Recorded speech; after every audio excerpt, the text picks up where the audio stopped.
Hi guys, welcome to the first video installment of our studying of the Odyssey. So first, a little word about how these videos are going to work.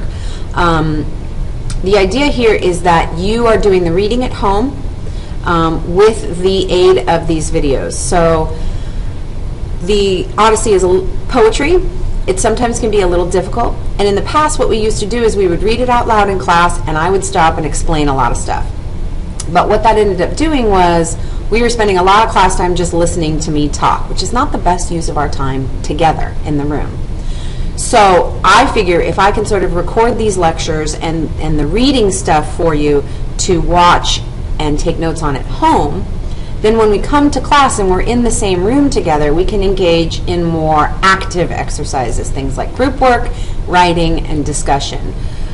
So my expectation is that when I assign these videos and these reading assignments, you're going home, you're watching these videos, you're pausing them when you need to take notes, you're reading along. You can see on the screen I'm going to have both the text that I'm reading and some notes that I will sort of uncover as we go through. I would expect you to be pausing the video when you need to sort of write something down, or even rewinding it if you didn't quite catch what I said or didn't quite understand it. So this is the first installment, and the Odyssey is an epic poem. It's a very long narrative, that means it tells a story, poem, about the adventures of a hero. And in this case our hero is Odysseus. Okay. Now, because the epic is so long, we're not going to read the whole thing. We're going to read excerpts or sort of little episodes of it. We're not going to watch the entire thing or read the entire thing. We're going to read pieces. Okay. So there will be parts where I have to kind of fill in what's happening in between the pieces we're reading. We are going to start with the very first part of the poem. This is, in fact, the beginning of part 1. And what it starts with is the rhapsode, or in this case we'll assume Homer, invoking the power of the muse. So a muse, let's unblock the whole thing. A muse, oh that didn't work, is one of the goddesses of inspiration. Okay, there are 9 muses. They're all goddesses of inspiration. They're all daughters of Zeus, but they all have sort of different departments of inspiration. So you have the goddess of the muse of music. You have the muse of epic poetry. You have the muse of love poetry. You have the muse of dance. You have the muse of history. Okay, so each goddess is sort of responsible for inspiring and providing inspiration to the artists within her field. So typically these epic poems would begin with the rhapsode calling on the muse, invoking, to use a vocab word, invoking the power of the muse to help them achieve their art. So what we're going to hear at the beginning is this invocation, is Homer praying to the muse to help him tell the story. So let's read a little. Sing in me, muse, and through me tell the story of that man skilled in all ways of contending, the wanderer harried for years on end after he plundered the stronghold on the proud height of Troy. So sing through me, muse, and help me tell the story of that guy who's really skilled in all the ways of fighting. Okay, contending means to fight or go to war. The wanderer, harried means harassed, basically, for many years after he had helped win the battle of the Trojan War. Okay, so let's unblock this one. Let's see if I can do it all at once. Yeah. So the rhapsode is asking for the muse to help him tell the story of Odysseus, who wandered for many years and had many adventures on his way back from the Trojan War. Let's continue reading here. He saw the townlands and learned the minds of many distant men, and weathered many bitter nights and days in his deep-hearted sea, while he fought only to save his life, to bring his shipmates home.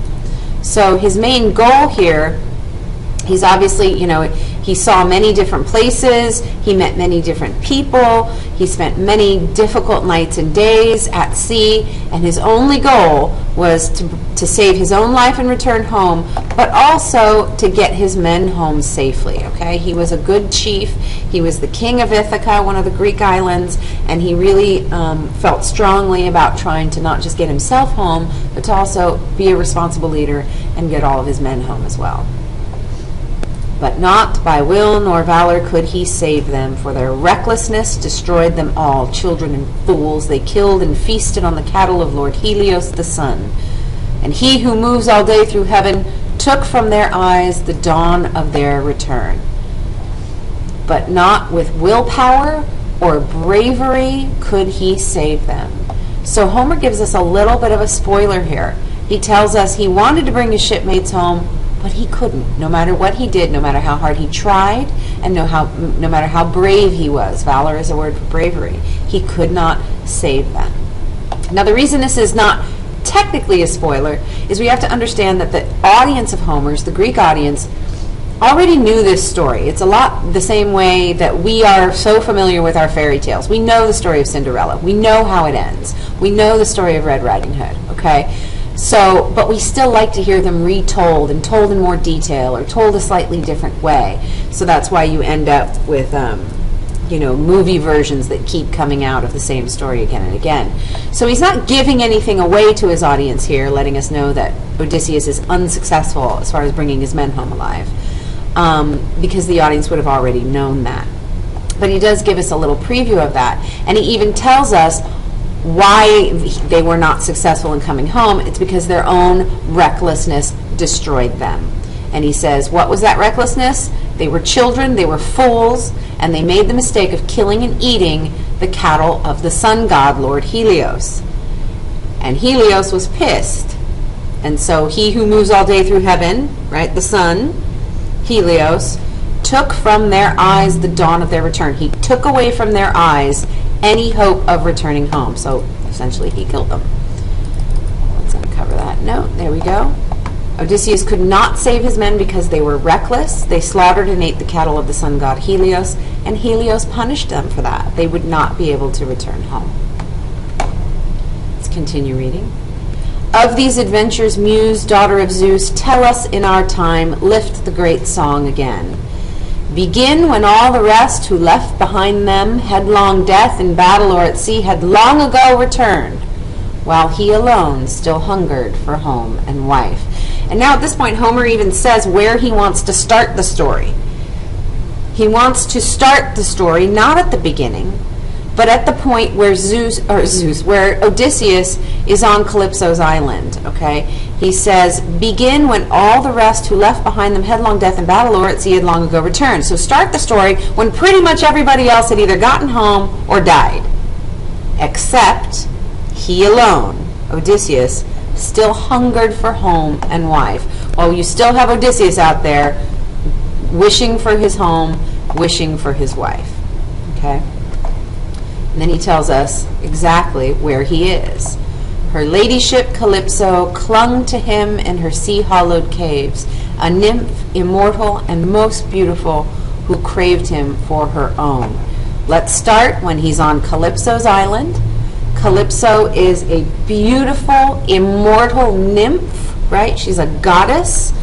And she was keeping Odysseus there for 7 years. He's been there for 7 years because she loves him and wants him for herself. And Odysseus was not entirely unwilling. He did give in to her quite frequently, if you know what I'm saying. But we are to believe that he was truly still homesick, wanted to return to his wife and to his home. Oops, I uncovered the wrong one. There we go. So we're going to start on Calypso's island. She's been keeping him there because she wants him for herself. All right. And when long years and seasons wheeling brought around that point of time ordained for him to make his passage homeward, that is all just a very fancy way of saying it, even when it was time for him to go home. Okay.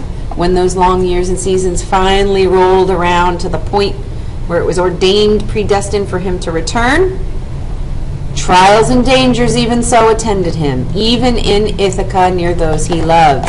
Even when it was time for him to go home, many trials and dangers are still in his way, even once he gets back home to Ithaca. So the journey is really not over even when he gets home, because he's still got trials he has to deal with there, and we'll see that when we get to that part. Yet all the gods had pitied Lord Odysseus, all but Poseidon, raging cold and rough against the brave king till he came ashore at last on his own land. So most of the gods,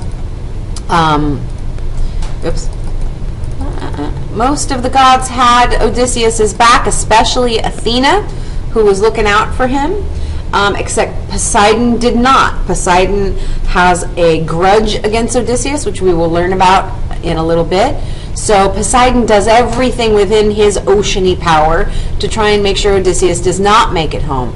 So Poseidon is the big reason this journey of Odysseus takes as long as it does, is because Poseidon is getting involved and creating dangers and harassing Odysseus for his entire trip home. Okay. So that's where this portion of the reading stops. Next time we are going to skip ahead to part 2, where we actually meet Odysseus on Calypso's island. But the rest of part 1, just to fill you in, is essentially what was in the video I had you watch in class.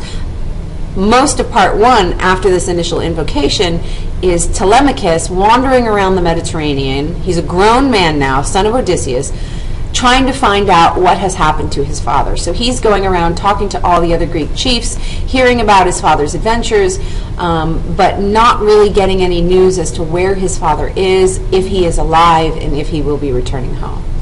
So we're going to skip reading that part, but it's good to know that Telemachus has been doing that. And when we read again together here, we will read about Odysseus on Calypso's island. Okay, so that should cover it. Make sure that if there was any bit you didn't get, that you rewind and listen and read again. Copy these notes that I have. You can pause and copy as we go. And of course, if you have any questions about the reading, make sure that you email me. Be ready to discuss in class. And I think that's it. Bye.